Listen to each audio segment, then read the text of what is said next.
আলহামদুলিল্লাহ চলে এলাম। দেখো লাঞ্চের রান্নার জন্য কপি নিয়ে নিয়েছি। এই কপিটাকে ভাজা করব। হ্যাঁ, তো আমার মেয়েকে বললাম কি তুমি ওপর থেকে আমাকে চাল ঝাড়া কুড়া নিয়ে এসে দাও আর হ্যাঁসাটা নিয়ে এসে দাও। তো সে নিয়ে আসবে আর আমি একটা একটা করে দেখো চারিদিক থেকে ওর পাতাগুলোকে ছড়িয়ে নিচ্ছি। তো নারকেল তোমার দাদাকে আমি দেখাচ্ছি কি নারকেল এইভাবে তুমি ফাটাও, ঠিক না? তো ওকে আমি ফাটিয়ে দেখাচ্ছি এভাবে। তো ও বলছে কি হ্যাঁ তুমি তো বেশ নারকেল ফাটাতে পারো। তো তো তুমি ফাটাতে যখন জানো তখন আমাকে কিসের জন্য তুমি দাও? তো কি আমি আমি তোমাকে এমনিতেই দিই। হ্যাঁ, কিন্তু দেখো এখানে আমি কপিটা নিয়ে বসেছি আর কপিটা এত সুন্দর ছিল কি বলবো তোমাদেরকে, প্রচণ্ড ভালো ছিল, মানে পুরোটা একদম মানে লিট্ঠুল হয়েছিল। তো তোমাদেরকে কেটে সেটা দেখাচ্ছি, তোমরা দেখো। তোমরা দেখলে হয়তো বুঝতে পারবে, না দেখলে বুঝতে পারবে না। তো আমার হাতে মেহেন্দি দেওয়া ছিল, তো মেহেন্দি দিয়ে এত সুন্দর লাগছিল হাতটা কি বলবো, দেখতেই ভালো লাগছে, তোমরা দেখতেই পাচ্ছ ক্যামেরাতে। কিন্তু দেখো পুরো দিকটায় আমি এদিক ওইদিক ঘুরিয়ে ঘাড়িয়ে তোমাদেরকে দেখাচ্ছি, পুরোটা একদম লিট্ঠুল হয়েছিল কপিটা। তো আজকে কিছুই করব না, আজকে শুধু ওই কপি ভাজা হবে আর কলাই ডাল হবে, এটাই করব। সে তোমার দাদাকে বললাম কি সে দিয়ে ভাত খেয়ে নিবে, তো বলছে কি ঠিক আছে আমি সেটা দিয়ে খেয়ে নিব। আজকে কোনো মাছ মাংস কিছুই হবে না। তো আমার ভিডিওগুলো তোমাদেরকে কেমন লাগে সেটা তোমরা একটু কমেন্ট বক্সে জানাবে। আর এ দেখো কুচি কুচি করে এই কপিগুলোকে আমি কেটে নিয়েছি সুন্দরভাবে। আর তোমার দাদাকে দেখো হুড্ডু বোড়া, সে এসে সামনে দিকে বসে ক্যামেরা করছে। ও কিছুই খেয়ে দিয়ে কাজ নেই, শুধু ও নাটক করছে আমার সামনে, জানো। আমাকে বলছে কি এভাবে কেটো না, ওভাবে কেটো না, কপি এভাবে কাটে ওভাবে কাটে, তুমি কাটতে পারছো না। তো আমি বলছি কি তাহলে তুমি আমাকে কেটে দেখাও। ও আমাকে আবার কেটে দেখালো, কিন্তু সেটা আমি ক্যামেরায় ক্যাপচার করিনি। আর ও আমারগুলো দেখো, তোমরা দেখেই বলতে পারবে আমার গলা কেমন হচ্ছে। কিন্তু সে আমার সাথে হুজ্জুতি করছে কি এর চেয়েও মিহি হবে। আমি বললাম কি না তুমি খাবা খাও, না খাবা না খাও, আমি তোমার জন্য আঙুল কাটবো না, আমি এর চেয়ে মিহি করতে পারবো না।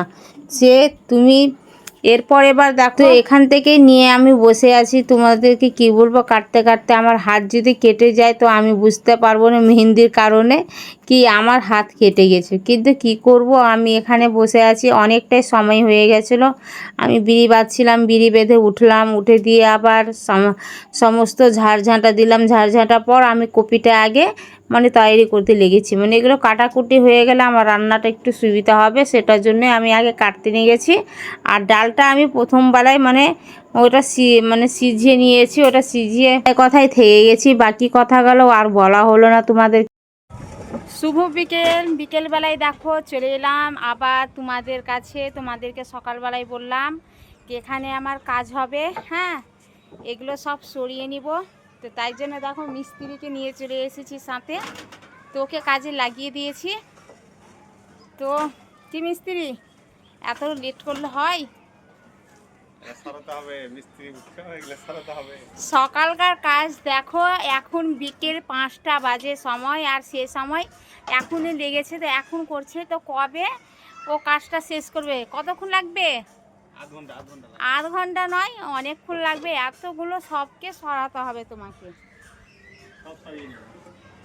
সব সরাতে হবে। তো এগুলো তোমরা দেখতেই পাচ্ছ। হ্যাঁ, আমার পিছন দিকে আছে। এগুলো পুরোটা যখন ঝকঝকা চকচকা হয়ে যাবে মানে সব সরিয়ে নেব। আর কিসের জন্য সরাচ্ছি সেটাও তোমরা দেখতে পাবে। হ্যাঁ, তো তখন তোমাদেরকে দেখাবো, তখন তোমরা যা বলার বলবে। তো ঠিক আছে, আবার একটু পরে আসছি তোমাদের কাছে এই ভিডিও নিয়ে। শুভ বিকেল চলে এলাম দেখো বিকেলবেলায়। আর কাকে কাকে মানে লেবার মিস্ত্রি কার কার প্রয়োজন সেটা আমাদেরকে কমেন্টে একটু জানাবে। আমার বাড়িতে দেখো লেবার মিস্ত্রি ভালো ভালো আছে, এটা বুড়া লেবার মিস্ত্রি এটা, আর দুটো লেবার আছে আমার ওই মেয়ে দুটো। হ্যাঁ, তো দেখে নাও এরা মানে আমার মিস্ত্রির পয়সা অনেকটাই বাঁচিয়ে নিল। আমার মেয়েগুলো দেখো মিস্ত্রির কাজ করছে। তো কী আর বলবো, এরা আমার অনেকটাই হেল্প করছে। আর আজকে যা আবহাওয়াটা ছিল দিনের, না খুব সুন্দর ছিল। আর মেঘের আবহাওয়াটা দেখতেই পাচ্ছ কি সুন্দরভাবে হয়েছে। তো বৈকালবেলায় দেখো নিয়ে এসেছি। আর এটা কিসের জন্য দেখো ঘেরছে সেটা তোমাদেরকে বলে দিই। আমার মানে এখানে মানে যেন ছাগল যেন না চাপতে পারে সেটার জন্যই। দেখো গাছ গাছ লাগাবার জন্যই এসেছি। আর এই জায়গাটা দেখো কি সুন্দর, তাল গাছটার জন্য এই জায়গাটা প্রচণ্ড ভালো লাগে, আমাকে খুব সুন্দর লাগে। আমি ওখান থেকেই মানে ভিডিও শ্যুট বেশি করে করি। আর এই জায়গাটা ঘেরছি কিসের জন্য সেটা তোমাদেরকে বলে দিচ্ছি। এটা আমার ছাগল যেন না উঠে, আমি এখানে গাছ লাগাবো বলে আমি এই জায়গাটা মানে সুন্দরভাবে সাজিয়ে নিলাম। ইটগুলো এমনিতেই ধরা ছিল। তো কি আর বলবো, আমার মেয়েরা সবাই দেখো হাতে হাতে ওর আব্বুকে সব করে দিচ্ছে, মানে ওর আব্বুকে দেখে কষ্ট হচ্ছে বলে। তো এখানে গাছ লাগিয়েছি, দেখো এই গাছটা পুঁই গাছ। আর এখানে নিয়েছি আমি কাঁঠালের বীজ নিয়েছি, আর শুকনো কাঁচা লঙ্কা নিয়েছি, আর দুবড়ি ফুলের গাছ নিয়েছি। তো এই গাছগুলো সব একটা একটা করে লাগিয়ে দিব। তো তোমরা দেখতেই থাকো, তোমার দাদা লাগিয়ে দিয়েছে প্রায় মানে 3-4 ঘন্টা একই রকম লেগেছে। এখানে দেখো সব গাছ লাগিয়ে দিয়েছে, অন্ধকার হয়ে গেছে। এই গাছটা দেখো লাগিয়েছে আর পুরো চারিদিকে একদম অন্ধকার।